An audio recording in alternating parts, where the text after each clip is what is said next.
Bismillahirrahmanirrahim. Assalamualaikum warahmatullahi wabarakatuh. Perkenalkan, nama saya Fadila Putri. Saya dari PGMI 5. Baiklah, di video psikologi kali ini saya akan membawakan 3 materi. Yang pertama, manajemen waktu. Yang kedua, ingatan. Dan yang ketiga, behavioristik. Baiklah, sebelumnya saya akan memberitahu apa itu manajemen waktu, ingatan, dan behavioristik. Yang pertama, manajemen waktu. Manajemen waktu merupakan suatu guideline atau panduan yang terdiri dari perencanaan. Yang kedua, ingatan. Ingatan atau memori adalah sebuah fungsi dari kognisi yang melibatkan otak dalam pengambilan informasi. Yang terakhir, behavioristik. Behavioristik belajar adalah perubahan tingkah laku sebagai akibat dari adanya interaksi antara stimulus dan respon. Reward atau penghargaan merupakan respon terhadap suatu tingkah laku yang dapat meningkatkan kemungkinan kembalinya tingkah laku tersebut. Baik, saya akan menjelaskan tentang manajemen waktu. Kita sebagai manusia harus bisa memanage waktu atau mengatur waktu dengan sebaik-baiknya. Karena waktu itu sangat berharga untuk kita semua. Dan kita harus bisa mengaturnya tuh dengan sebaik-baiknya. Seperti kita bangun tidur, abis itu kita ngapain, terus kita ngapa-ngapain, bekerja, yang ini, yang itu, kita harus bisa mengatur karena waktu itu adalah uang. Kalau kita nggak bisa mengatur waktu, maka pekerjaan kita akan berantakan. Saya akan memberikan contoh untuk anak SD.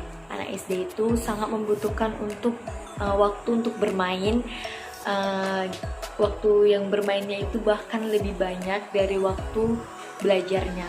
Jadi kita harus bisa mengatur waktu untuk anak SD, terutama seperti bangun tidur, mereka sarapan, terus mereka sekolah, pulang sekolah mereka bermain.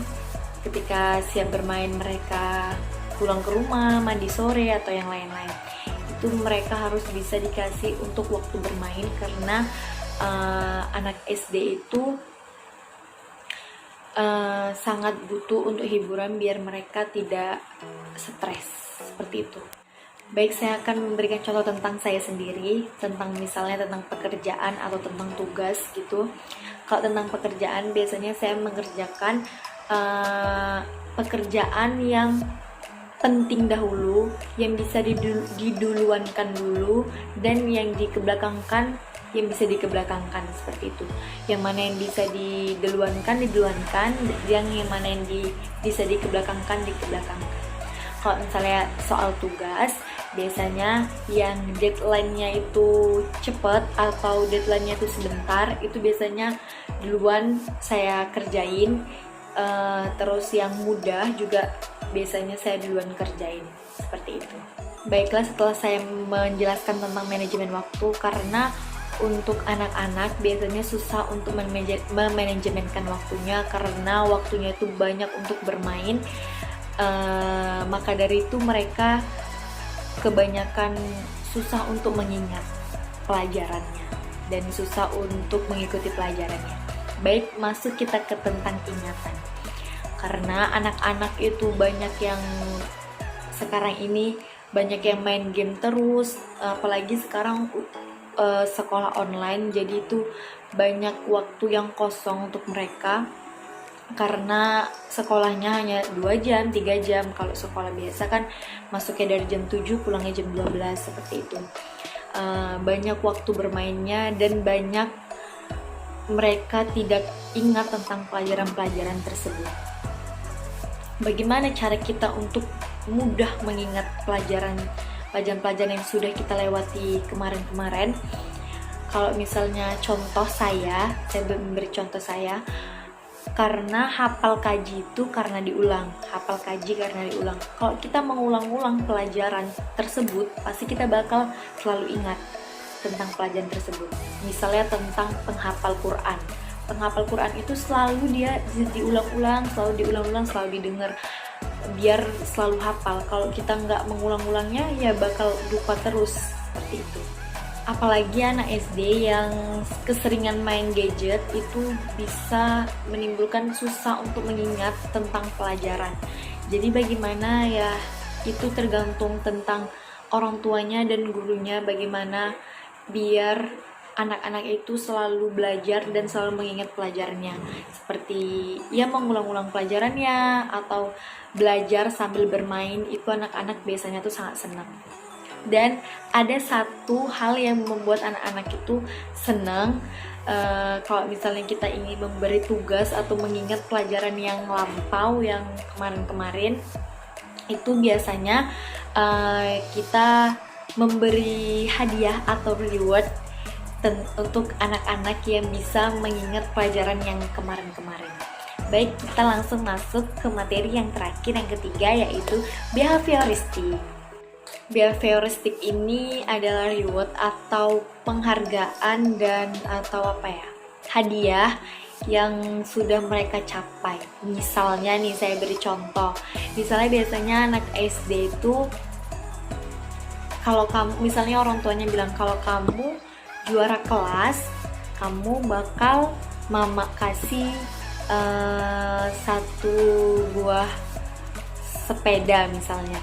Jadi dia tuh belajar giat sampai dia bisa mendapatkan reward itu, dapatkan penghargaan itu. Jika dia benar-benar juara kelas, maka dia bakal mendapatkan reward tersebut. Jika tidak, maka reward tersebut hangus, seperti itu. Kalau misalnya saya kan juga guru nih, juga mengajar. Jadi misalnya saya ingin mengulang pelajaran yang lampau atau membuat anak-anak itu bisa menjawab pertanyaan saya akan memberi mereka uang misalnya, atau memberikan mereka permen, seperti itu. Misalnya memberi pertanyaan, terus mereka bisa menjawab, saya akan kasih permen itu, seperti itu. Kalau misalnya yang sederhana saja, siapa yang diam, siapa yang tenang, diam, duduk rapi, itu bakalan pulang duluan. Itu aja sudah membuat anak-anak itu senang. Sekian video dari saya, dan sebelumnya saya ingin memberitahu kenapa saya mengambil 3 materi ini. Karena yang pertama, manajemen waktu. Untuk saya sendiri itu penting banget untuk manajemen waktu, dan apalagi untuk anak SD nantinya yang insya Allah bakal saya ajar, dan saya insya Allah bakal jadi guru SD. Manajemen waktu itu penting banget, dan ingatan, apalagi anak-anak SD itu harus selalu mengingat pelajaran tentang apapun itu, dan behavioristik ini. Karena behavioristik ini dia memberi hadiah atau memberi penghargaan agar anak-anak itu biar rajin belajar terus. Menurut saya 3 ini penting banget. Baiklah, untuk dosen pengampus saya, Ibu Rina Mirza, semoga Ibu puas dengan video kali ini. Jika saya ada salah-salah kata, saya mohon maaf. Dan kalau kalian suka dengan video ini, jangan lupa like, comment, and share ke sosial media kalian. Dan jangan lupa subscribe. Terima kasih, dadah, assalamualaikum.